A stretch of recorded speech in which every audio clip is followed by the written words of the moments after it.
How's it going? Bill from WTB Woodworking. Today we're opening up the IDry.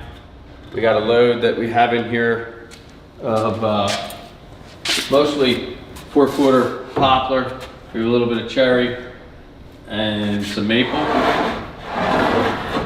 We take this, mill it up here on site, and then put it into our IDry. This material is 4-quarter thick, so at 4-quarter, it takes about a week in our kiln. The 8-quarter will be about 2 weeks, 12-quarter, 3 weeks, and so on. This is a piece of spalted maple. It's a crotch. And this we've already actually inventoried. We're just gonna go ahead and put it in onto our rack for inventory.